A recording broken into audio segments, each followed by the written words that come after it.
care about sports betting, and I might know even less, but I've got something to say that has at least something to do with it. Good morning to you. Good Tuesday morning. I'm Dejan Kovacevic of DK Pittsburgh Sports, and this is Daily Shot of Steelers. It comes your way bright and early every weekday. If you're into hockey and or baseball, I also offer daily shots of Penguins and Pirates in the same place that you found this. Your favorite football team is currently seen as an 8.5 over-under target for wins in the coming year. And I don't have that much to say about that. I did a year ago when it was 7.5, and I might have a month ago when it was 7.5. But according to the New York Post, more and more bettors, in fact, according to the Post, to be more specific, the most number of bets that have been laid of late have been Steelers and the over, at least with BetMGM. The Post explains that's because bettors are becoming more optimistic that the Steelers will exceed that win total, and it's being reflected. Maybe that figure will continue to rise. Again, I really don't care. But here's what it made me think about, because I'm not going to get into one of those. Why don't they respect us? And da-da-da-da-da. Because last year was 7.5. Steelers won 10 games. Did anybody who felt better about the over, anybody who was listening to this program, anybody who was more aware of the Steelers' various intricacies knew that they'd have a lot of stuff to overcome. They didn't really overcome it until the final month, but they did once they got better quarterback play, and they became a 10-win team and made it into the playoffs. One thing that I have learned is that bettors don't overthink this stuff. They don't overanalyze it. They don't wonder what impact Nick Herbig might have on the game as a late substitute, or whether or not Danny Smith is going to figure out what the other guys are up to on those sneaky kickoff returns. All they want to know is who's your quarterback. And after that, they'll walk right back out the figurative door. They're done. They have all of the information that they need. So while everybody, and this is to the bettors' credit, while everybody in Pittsburgh was getting agog over Kenny Pickett and that perfect preseason and this immaculate offense that we'd witnessed through Latrobe and into the exhibition games and everything, they didn't care. All they saw was that Pickett was the quarterback. And they didn't know nearly enough about Pickett to have a feeling one way or the other. So they're like, nah, they're not going to be any good. And they were right about that. And of course, the part that no one could have foreseen is that the number 3 quarterback would come along, Mason Rudolph, and carry the team to the playoffs. So what I see when I look at this current scenario is a whole bunch of dudes holding a whole bunch of money saying we don't believe in Russell Wilson and or Justin Fields. And as a result, we think your team is going to be either mediocre or less than mediocre. And again, maybe they're right, maybe they're wrong. But the one thing that kind of sticks with me as I toss this around in my head, and now, just for the sake of argument here, forget everything I just said about the bettors and so forth. What would be the one thing that would cause the Steelers to be a sub-500 team, a losing team, potentially a bad team? What would be the one thing that could go wrong? Yeah, it's the quarterback position. It just is. Look, I'm not making any kind of pronouncements or predictions here myself. I don't know nearly enough about what's coming with this offense to even be able to say that the quarterback position will be that important to the offense. Because truth be told, if Najee Harris is getting 7 yards on first down and Jaylen Warren's getting 8 on second down, then someone could theoretically dial up a quarterback from GameManagersAreUs.com and just insert them. But that's not how the game works. That's not how things roll in 2024.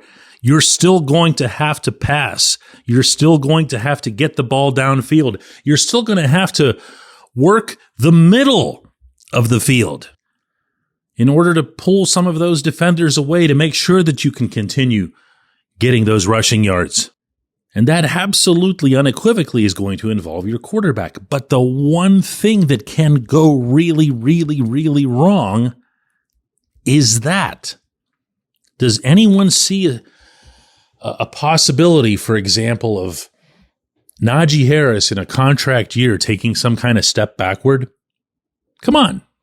No? Yeah? No, of course not. Show me where that happens. Does anybody see Jaylen Warren taking a step backward? The offensive line is a little bit of a different issue because you're going to have 3 very, very young players there.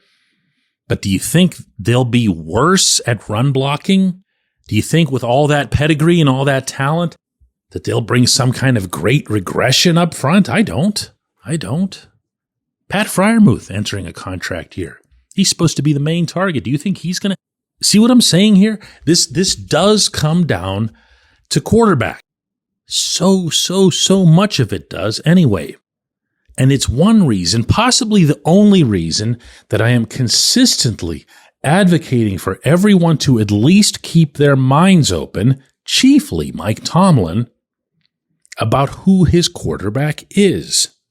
Yes, right now, it's Wilson, pole position, whatever he wants to call it. No, Fields is not coming off of a 3-year stint in Chicago that would fill anybody up with confidence. But situations change, and so should stances accordingly.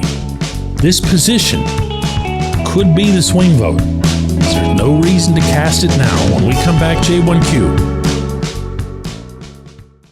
This segment of Daily Shot is brought to you by our good friends at Mike's Beer Bar. They're located on Federal Street, directly across from PNC Park. Mike has more than 500 beers on tap, including from more than 50 local breweries. Stop in and say hello. Tell Mike we sent you. Mike's Beer Bar.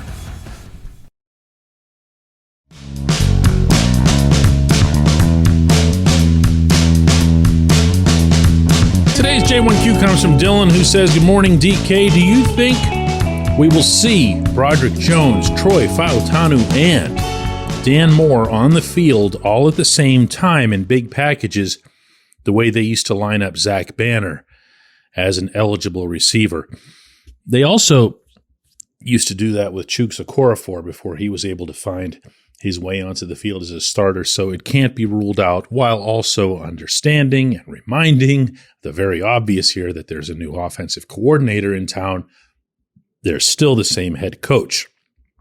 However, as much as Arthur Smith has the reputation of wanting to go big, or even extremely big, with his offenses, he's also got Darnell Washington now.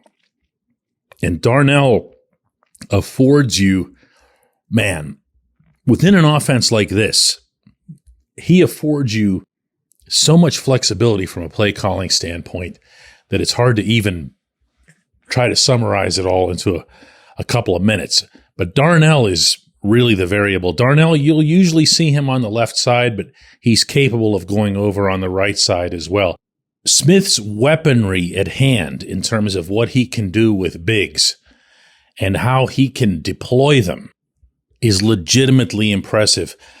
And that includes potentially using another lineman, whether it's Fautanu or anybody else.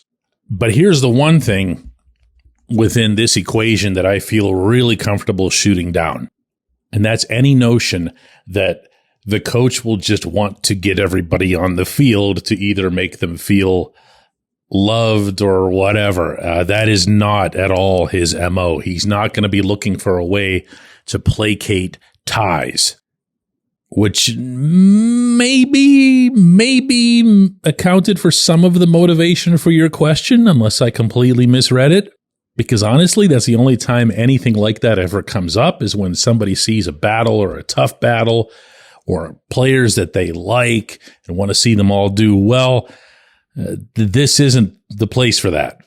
This is the National Football League. They need to execute plays. They need to win games. There's only 17 of them, and the bookies already think that they're going to lose 10. I appreciate the question. I appreciate everybody listening to Daily Shot of Steelers, even you bettors. By the way, what makes them bettors as opposed to betters? Why do they get the O treatment? It sounds so official, doesn't it? Ah, but he's a bettor. As opposed to a bet-e, that's somebody that you bet against? Ah, we'll do it again tomorrow.